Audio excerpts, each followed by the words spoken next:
This is Buggy, and this is an Emperor of the Sea. That's right, they're the same yet. After well and truly owning his spot amongst the four most famous Hello and welcome to the Grand Line Review, your source for everything One Piece. My name is Liam, and to curry and do some sort of clever string-based pun that I can't be bothered to think of, Buggy is, I would go so far as to say, the biggest joke in the series, and of tail than a literal clown. I firmly believe that Buggy, like some of you do, in fact there's a big faction of dissenters in the fanbase who aren't incredibly well laid down, and not only that, but so has his future. And by the custom artwork requesting whatever they'd like. For example, one user requested a gear set to the channel and leave a one-sentence comment with your art request. And yes, you do need a high-quality digital copy of your request, as well as have it featured in future videos. They've taken over all of the gaming, with global PvP, PvE, and PvE every champions, over 600 of them. But it's also got an insane variety of with the ability to banish your champions as well as create mirror copies of them, and some incredible new skins for Trunda. Plus the special Deliana Chase July 28th. Plus the gifts keep coming. New players, once you're in game, just enter. There's never been a better time to get started. New players, use my link or scan the QR code right. Rewards here in your inbox for the next 30 days only. So good luck. Shadow Raid has a rather appropriate pedigree. Not so much biologically, but very much must so happen to be the world's first and currently only pirate king. So it's as he totaled a mere 13 units of age. He was embroiled in a fierce fight battling, and that included three very prominent children, Shanks, Blackbeard, and of course My Pirate Academia, where these kids were set for success from day one. Actually went on to work out in his favor, allowing Buggy to become something of a lurker until this legend was discovered by a rubber man in Orangetown, which in adult Luffy was mentored by Rayleigh. Buggy served as a third former Roger Pirate to Buggy, supporting Buggy's balls on his foot as Luffy kicks them, that is. I also want to make fun of these things now, but a single Buggy ball was capable of destroying an more devastating power that few, if any, of his East Blue contemporaries did. And coming into conflict for the first time, and even as rookies, threatening to destroy his rivalry with Luffy and following this rubber lad into the Grand Line.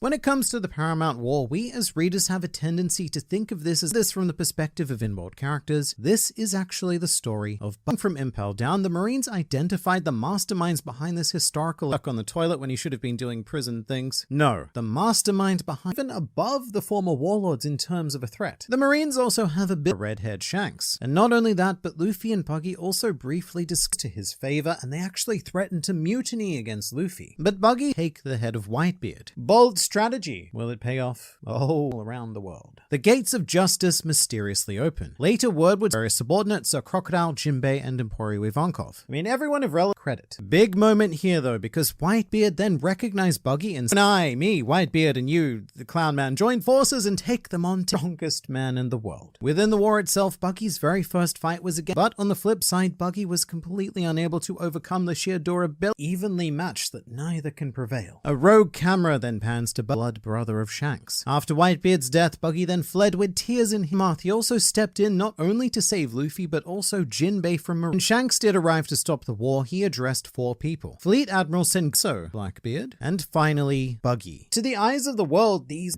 Buggy. After seeing Buggy make an alliance with one emperor and be a threat and one of the most legendary pirates to have ever lived, and that position with snowballing power via sheer following, Buggy was immediately offered the armband that he received from Luffy in Impel Down. Captain John, being a former member, became known as the man who found the greatest hidden treasure on the planet behind the water, which he did by hiring an army of high-class mercenaries to work with him to Jonas does not necessarily mean the strongest. And according to the most non-carry, was a martial artist named Buggy. Now this comes from the One Piece live, but just stay with me for a bit. Buggy was powerful enough to simultaneously block Dandy, who, the One Piece stage shows that they, at the time, had a bit of a stranglehold on underworld activities. And after this, Flamingo focuses on Buggy versus Doflamingo. I mean, not in terms of fighting corporate betrayal. Kind of like Death Note, just with more clowns, more pink birds, and, well, this was rather rudely threatened by the dissolution of the Seven Warlords, has put Buggy on an unstoppable path. With only 3 admirals to deal with, Vice Admiral Stainless, who is a man so irrelevant that I haven't even gotten with, and I quote, "This is some grade A bullpucky," and did rally behind Buggy as he further consolidated and expanded his power to all the one that looks most like a clown. And just like that, Buggy